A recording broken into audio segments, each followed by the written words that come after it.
Hi students, so in this video we are going to start Unit 4 Prose 17 Oranges written by Bill Norton. Warmup. Share with your classmates. Imagine you are caught while sneaking eating something without your parents' permission. So imagine that you are eating something without the permission of your parents. So உங்கள் parents கிட்ட நீங்கள் permission வாங்காமல் எதையோ திருடி சாப்பிட்றீங்க. ஸ்னீக்கிங்னா திருடி சாப்பிட்றது, ஓகேவா? மறைமுகமாக திருடுன்னு சொல்ல முடியாது, அதை மறைச்சி வச்சு அவங்களுக்கு தெரியக்கூடாது, இதை நம்ம சாப்பிட்றது வந்து அவங்களுக்கு தெரியக்கூடாது அப்படின்னு சொல்லி மறைச்சி வச்சு சாப்பிட போகும்போது நீங்கள் வந்து மாட்டியிருக்கீங்களா? Imagine you are caught while sneaking eating something without your parents' permission. So அவங்களுக்கு இது தெரியக்கூடாது, மறைச்சி வச்சு ஏதாவது சாப்பிட்டு நீங்கள் மாட்டியிருக்கீங்களான்னு சொல்லிட்டு கேட்குறாங்க. So say the questions. What would be your reaction at that moment? How would you manage the situation? So if you are caught while you are hiding and eating something without your parents' permission, so what will be your reaction and how will you manage your situation? So that is the warm-up part here. So now we can see the glossary part and about the author, and then we can move on to the story.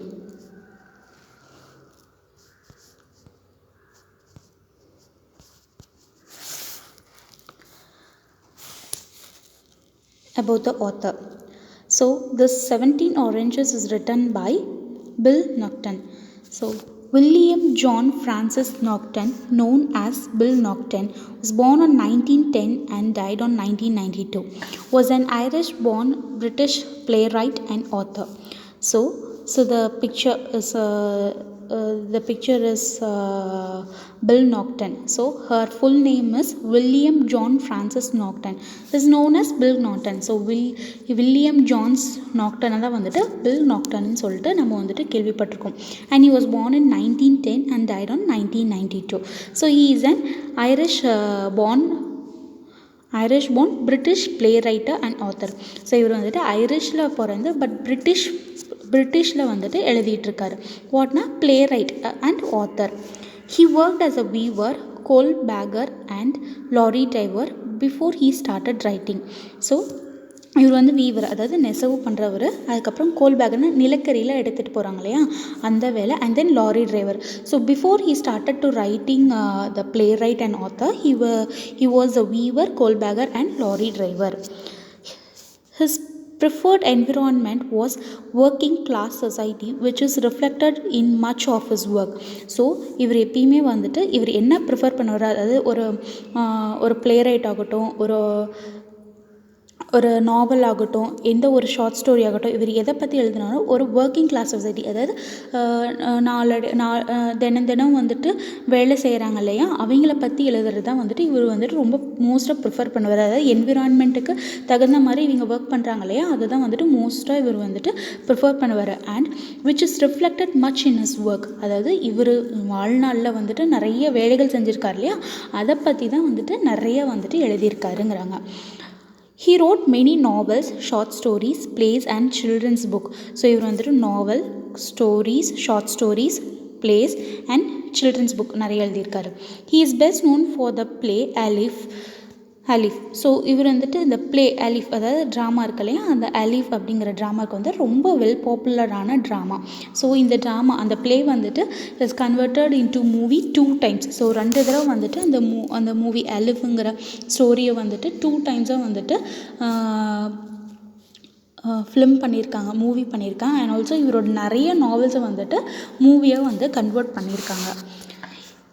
His 1977 children's novel My Paul Spector is an account of his childhood in 1920s at Bolton.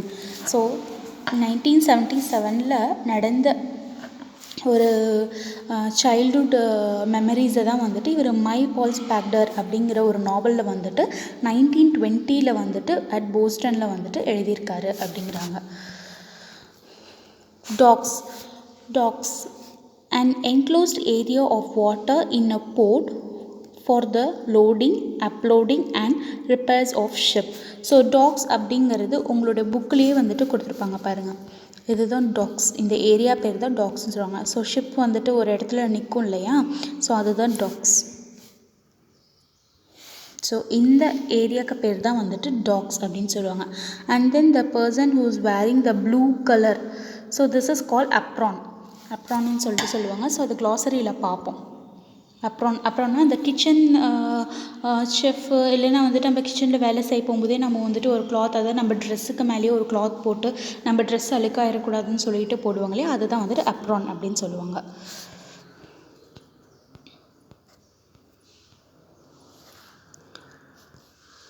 Apron, a protective garment worn over the front of one's clothes and tied at the back. So ஒரு dress போட்டிருக்கேன், அதுக்கு மேலேயே இன்னொரு dress போட்டு பின்னாடி பேக்கில் ஒரு tie பண்ணுவோம். ஸோ அதுதான் வந்துட்டு apron. Red-handed, used to indicate that a person has been discovered in the act of doing something wrong. So red handed caught, அதாவது ஒருத்தன் வந்துட்டு ஏதோ ஒரு தப்பான வேலையை செஞ்சிட்ருக்கான், கையும் கழுமா மாட்டிக்கிட்டேன்னு சொல்லுவாங்க இல்லையா, அதுதான் ரெட் ஹேண்டட் சொல்லுவாங்க. Concealed, the act of keeping something secret or hidden. So நம்ம எதையோ ஒரு சீக்ரெட்டாக மறைச்சி வச்சிட்ருக்கிறது தான் கான்சீல் அப்படின்னு சொல்லுவாங்க, அதாவது மறைச்சி வச்சுருக்கிறது, keep hidden. Blabbling, to reveal secret indiscreetly and thoughtlessly. So பிளாப்லிங்னா கண்மூடித்தனமாக எதையாவது ஒரு சீக்ரெட்டை வந்து ரிவீல் பண்ணது, உளறிடுவாங்கன்னு சொல்லுவாங்களா, அதுதான் வந்துட்டு பேப்லிங் அப்படின்னு சொல்லுவாங்க. Pips, small hard seeds in a fruit. So பிப்ஸ்னால் வந்துட்டு ஸ்மால் சீட்ஸ், இந்த ஆரஞ்ச் இந்த மாதிரி ஆரஞ்சில் வந்து குட்டி குட்டி சீட்ஸ் இருக்கும் இல்லையா, அதை வந்துட்டு பிப்ஸ்ன்னு சொல்லுவாங்க. Chunk, think large piece of something. So ஏதோ சங்க் அப்படின்னா வந்துட்டு ஏதோ ஒரு லார்ஜ் பீஸ், பெரிய பீஸ், ஏதோ பீஸ் ஆஃப் சம்திங், எது வேணாலும் இருக்கலாம், அது வந்து பீஸ் ஆஃப் சம்திங், அதில் பெரிய பெரிய பீஸாக இருக்கிறது தான் சங்க் அப்படின்னு சொல்லுவாங்க. Now we can move on to the story.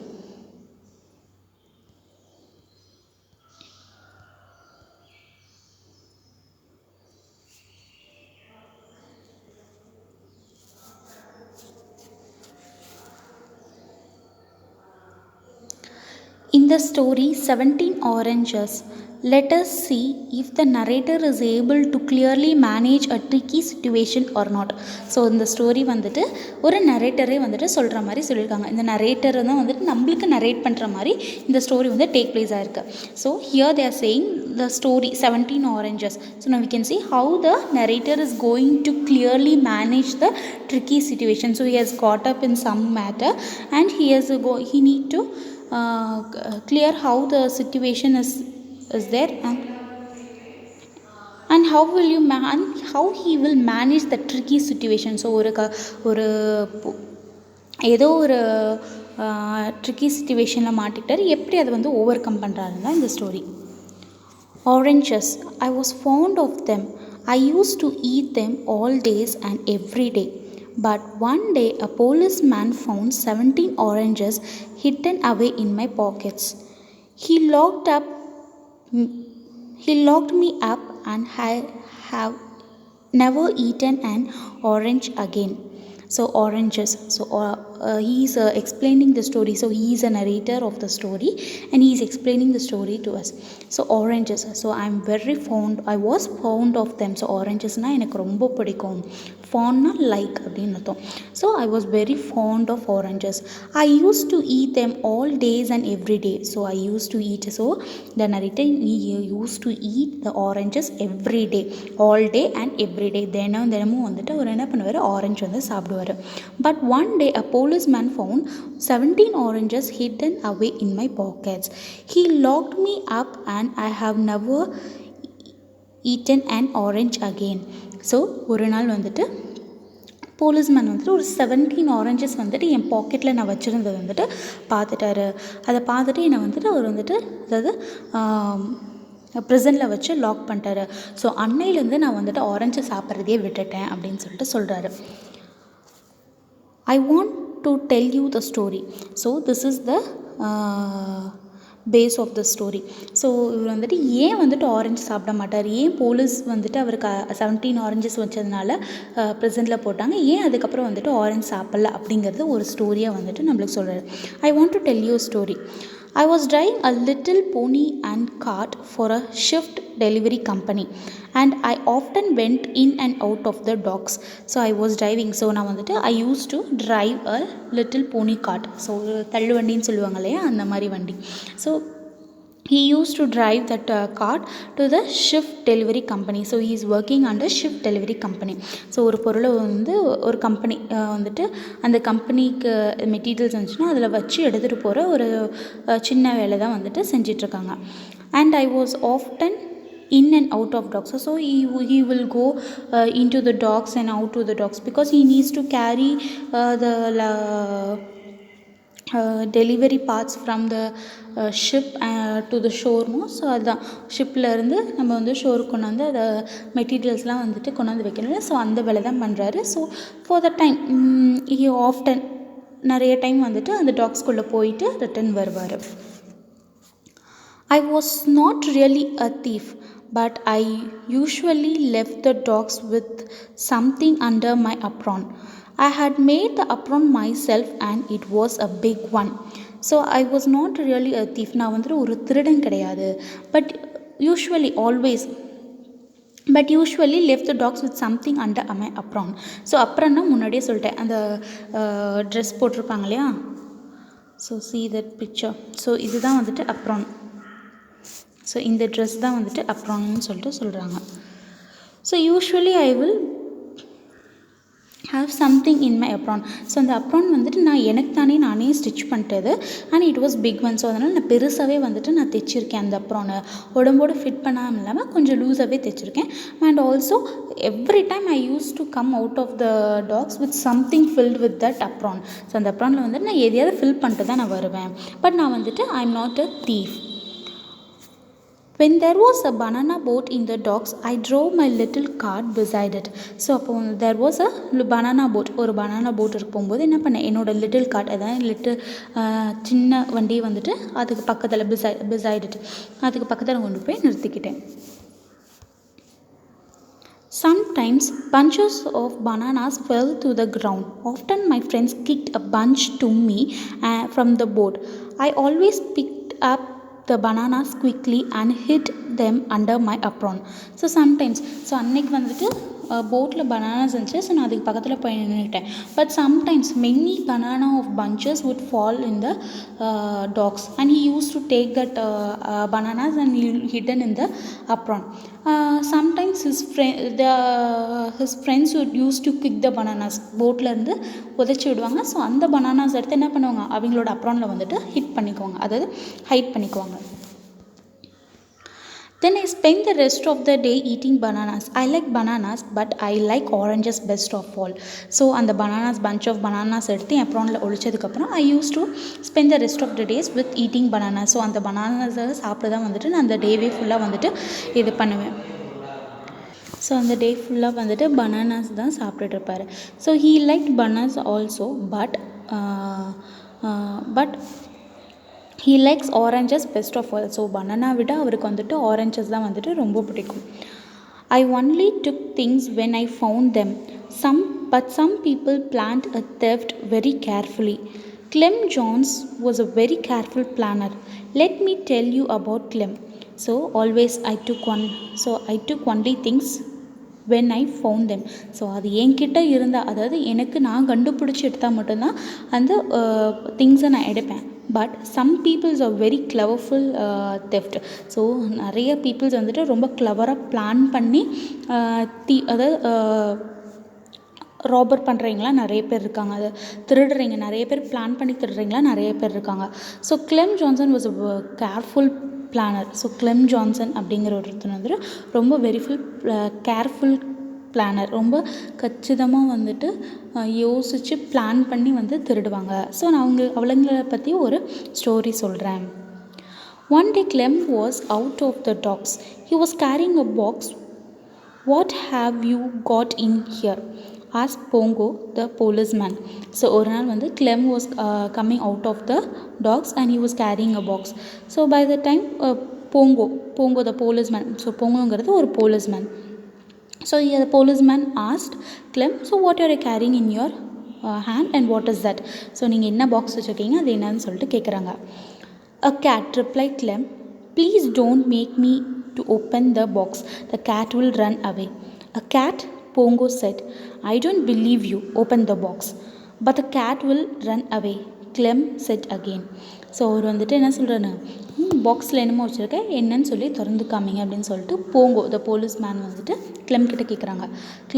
Clem வந்துட்டு ரிப்ளை பண்ணுறாரு, என்கிட்ட கேட் தான் இருக்குது, a cat, please don't make me to open. So கண்டிப்பாக என்னை வந்துட்டு அதை ஓப்பன் பண்ணி காமிங்கன்னு சொல்லாதீங்க, பிகாஸ் அதில் இருக்கிற கேட் வந்துட்டு ஓடிடும், இட் வில் ரன் அவே. அதுக்கு ரிப்ளை போங்கோ போலீஸ்மேன் வந்து ரிப்ளை கொடுத்தாரு, a cat, I won't believe, open the box. So நீங்கள் கேட் தான் வச்சுருக்கீங்களா, என்னால் வந்துட்டு நம்ப முடியாது, பாக்ஸை ஓப்பன் பண்ணி காமிங்க அப்படிங்கிறாங்க. அதுக்கு கிளெம் வந்துட்டு, no but the cat will run away. No, என்னால் திறக்க முடியாது, பிகாஸ் த கேட் வந்து ஓடிடுமே அப்படின்னு சொல்லிட்டு கிளெம் வந்து ஆன்சர் பண்ணுறாங்க. There is not a cat in the box, replied Pongo. Open it up. Clem got very angry. Finally, he opened the box. Out jumped a ship's cat. The cat ran back to the docks. Clem ran after the cat. He was shouting angrily. So அவங்க வந்துட்டு ரொம்ப கோவப்பட்டு திறந்துட்டாங்க. அதுக்கு policeman என்ன சொல்கிறாங்க, கேட்டா, இந்த பாக்ஸ்குள்ளே gate கண்டிப்பாக இருக்காது, நீங்கள் வந்து ஓப்பன் பண்ணுங்கன்னு சொன்னோன்னே கிளெம்க்கு ரொம்ப கோவம் வந்துச்சு. He got very angrily and he finally open the box. But there was a ships cat. அந்த பாக்ஸ்குள்ளே என்ன இருக்குது, ஒரு ஷிப்போட கேட் இருக்குது.